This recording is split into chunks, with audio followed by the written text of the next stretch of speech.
Bonjour. Du coup, premier jour à Montréal. Ça y est, c'est le grand jour. Je vais visiter le parc zoologique pour voir un petit peu comment ça se passe du côté des animaux pour les Montréalais. Ce qui est assez impressionnant, en fait, ça va vraiment être la taille des choses. Les routes sont beaucoup plus grandes, les voitures sont beaucoup plus grosses et tout est disproportionné. Donc voilà, c'est assez dépaysant, mais c'est agréable.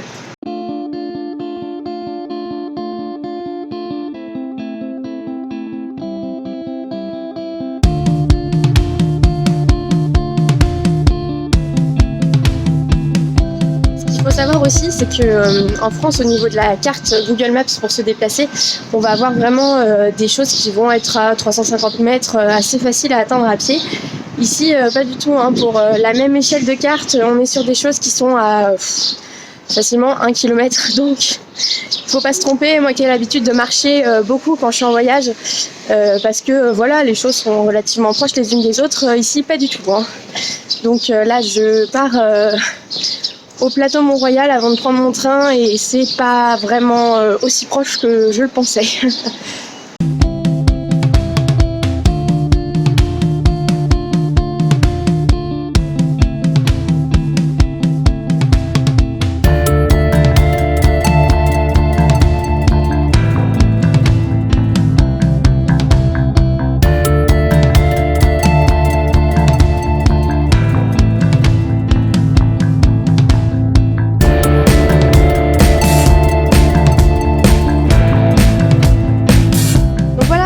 Au Zoo Écomuséum après plus d'1 heure et demie de transport.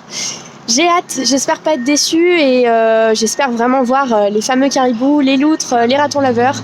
Je vous emmène avec moi.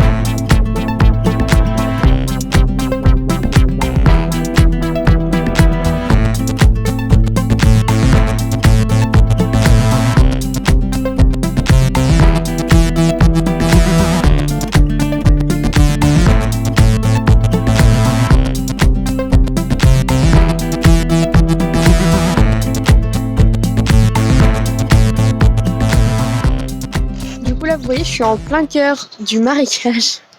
Genre, vraiment. En fait, on est sur un pont en bois, flottant sur le marécage pour traverser l'espace. C'est ouf. Enfin, il dérange pas l'environnement, tout est fait dans le respect des animaux. Et donc là, je crois que je vais voir les renards. Je suis pas rassurée, parce que quand je marche, le pont bouge. Je suis vraiment à 2 cm de l'eau, mais ça va.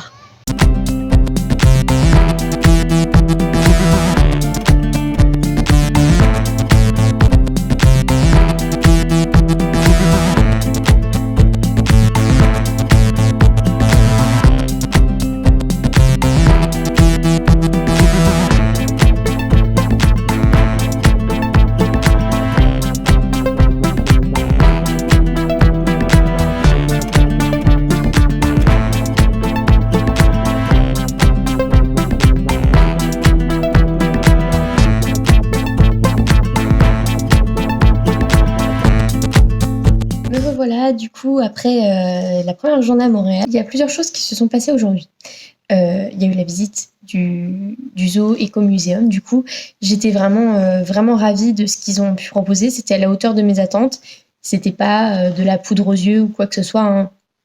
Vraiment, ils sont concernés par la cause animale. Donc, en fait, à l'entrée, il y a tout de suite un panneau qui explique que les animaux qui sont ici ont été récupérés parce qu'ils sont orphelins ou ils ont été blessés ou ils ont été malades et qu'ils ne sont bien pas aptes à la vie sauvage. C'est pas immense, c'est pas tourné marketing. La boutique est vraiment microscopique. Il doit y avoir, je sais pas, une 20aine de références. Il n'y a pas à manger, il n'y a pas à boire sur le parc. C'est vraiment très orienté que animaux et apport de connaissances en fait. Donc à l'entrée, il y a même un tableau, je vous mettrai peut-être une photo par là, un tableau qui regroupe tous les parrains marraines des animaux parce qu'on peut les parrainer pour subvenir à leurs besoins et il y a le nom de chaque parrain marraine pour chaque animal du parc. Voilà, c'est vraiment très chouette et en plus quand on va devant certains enclos, il y a des encarts qui expliquent comment ces animaux sont arrivés et dans quelles conditions. Parfois, ça peut être des histoires pas forcément très drôles, mais qui finissent en généralement bien, puisqu'ils sont au refuge et en bonne santé. Par exemple, au niveau des aigles royaux, il y a une aigle femelle qui avait été trouvée chez un particulier qui avait récupéré l'œuf et qui voulait absolument que ça soit son animal domestique, mais évidemment, ça marchait pas. Elle était dans des conditions déplorables et jamais elle n'aurait été apte à retourner du coup à la vie sauvage. Voilà. Pour ce qui est du zoo. Donc, le terme zoo me gêne parce que clairement, ça ne représente pas nos zoos en France. J'aurais plutôt tendance à dire un mélange avec une réserve naturelle ou quelque chose de bien plus sain, en tout cas dans la démarche, que nos zoos français. Je suis donc ravie. J'ai vu des caribous, c'était très chouette, mais évidemment, vu que les espaces sont vraiment assez grands, je les ai vus de loin, ils étaient avec des renards arctiques et j'ai pas pu faire de bonnes photos de très près. Mais c'est pas grave, le principal c'est que j'en ai vu et en bonne santé. Voilà. Donc concernant la recherche d'infos quant au bien-être animal à Montréal, je découvre qu'il y a vraiment beaucoup de boutiques. Il y a des boutiques pour les chiens, les chats, pas forcément qui se revendiquent saines. Je suis rentrée dedans sans me poser de questions. Et en fait, ce que je n'avais pas vu, c'est que tout l'arrière de la boutique, en fait, c'était une animalerie d'animaux vivants. Des cages de transport rectangulaires avec du grillage insérés derrière des vitrines. Qu'il y a plein de poissons combattants enfermés dans des bocaux grands comme ça.